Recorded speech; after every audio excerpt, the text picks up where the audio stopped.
We start the day's other headlines in Malibu, California, where fire crews are working to contain a wind-driven wildfire that exploded in size overnight. Stephanie Sy has our report. In Malibu, the night sky was bright orange. Strong winds fanned the Franklin fire as it burned for a second night along a stretch of coast 30 miles west of Los Angeles. The flames inching toward roads, engulfing cars, and turning palm trees into tinder. As of this morning, the Franklin fire has burned approximately 3,983 acres and is 7% contained. This is a 39% increase in acreage overnight. Today, officials said weather conditions appeared to improve, giving 1,500 firefighters a chance to stop the rapid spread. Still, the fire scorched a handful of structures and remains a threat to thousands more.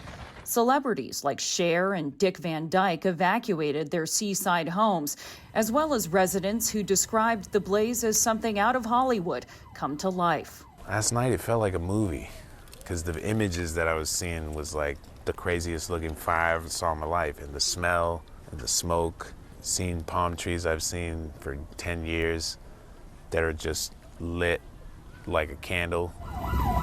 Nestled in the hills along the fire's path, Pepperdine University, home to some 3,000 students. Final exams were interrupted yesterday by a sudden shelter-in-place order. You just saw the flames coming up over the hill, and at first it was not a problem because they were like, the wind is blowing parallel and not in our direction.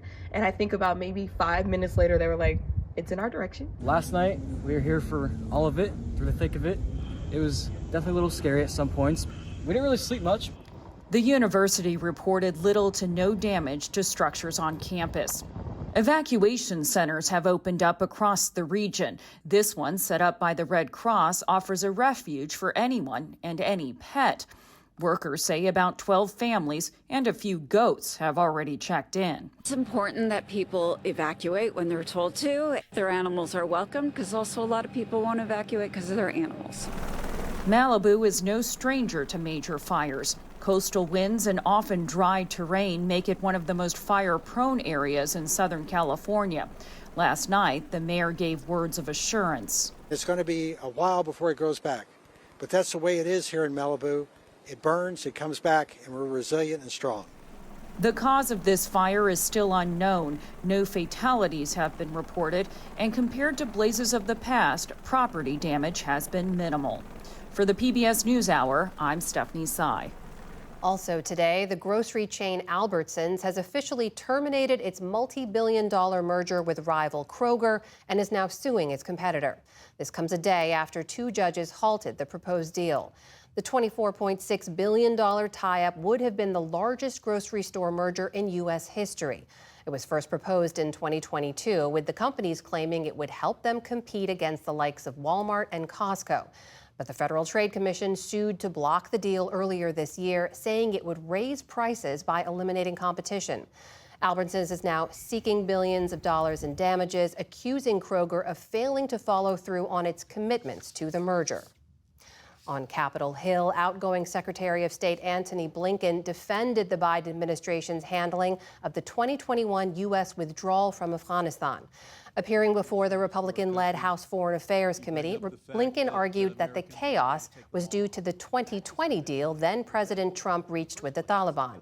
But Republican lawmakers insisted that it was the Biden administration that was to blame.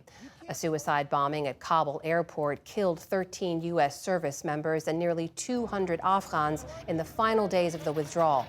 Blinken opened his testimony by turning and apologizing to family members of those lost during that operation.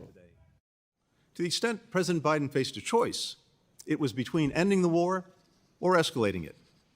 In the 3 years since the end of our country's longest war, all of us, including myself, have wrestled with what we could have done differently during that period and over the preceding 2 decades.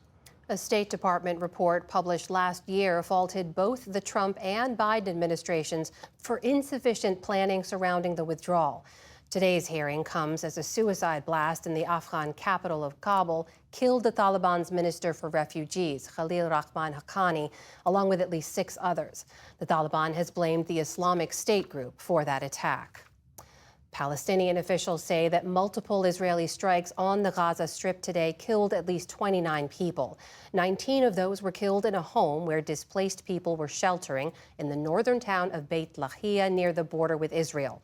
A separate strike hit this house in a central Gaza refugee camp, killing at least 7 people. Palestinians there woke up to the wreckage. We were sleeping.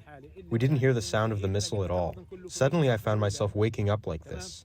I saw the rubble all over me and the children. As I stepped outside, I saw the people, bodies everywhere, blood and limbs scattered among the trees. In the meantime, the United Nations says that aid to northern Gaza has been largely blocked for around 2 months. Officials say that has left as many as 75,000 Palestinians without access to food, water, electricity, or health care. Officials in South Korea say the country's former defense minister tried to take his own life after his arrest over last week's declaration of martial law. They say correctional officers at a detention center in Seoul stopped Kim Jong-hyun from doing so. He remains in stable condition. Kim had been accused of recommending that President Yoon Suk-yeol impose martial law and advised him to send in troops to prevent lawmakers from voting on it. Separately, Yoon's office resisted an attempt by police to search his office today. Officers had been dispatched to look for evidence related to his role in last week's events. On Wall Street today, stocks ended mixed after the latest reading on inflation showed a slight rise in consumer prices. The Dow Jones Industrial Average lost nearly 100 points on the day, but the Nasdaq surged, adding nearly 350 points to close above 20,000 for the first time ever. The S&P 500 also ended firmly in positive territory. And soccer's international governing body, FIFA, announced today the host nations for 2 upcoming Men's World Cups. One of the selections came with controversy. Saudi Arabia. Saudi Arabia will be tournament host in 2034. The hugs and applause at the virtual FIFA event were a formality, though, as the country ran uncontested. Human rights groups criticized today's decision due to the country's human rights record. Also today, FIFA announced that Portugal, Spain, and Morocco will co-host the tournament in 2030. Before that, though, the 2026 World Cup will take place in cities across the U.S., Mexico, and Canada. Still to come on the News Hour, police work to link evidence at the murder scene of United Healthcare CEO to the suspect in custody. A panel of political analysts lay out their hopes and concerns following the presidential election.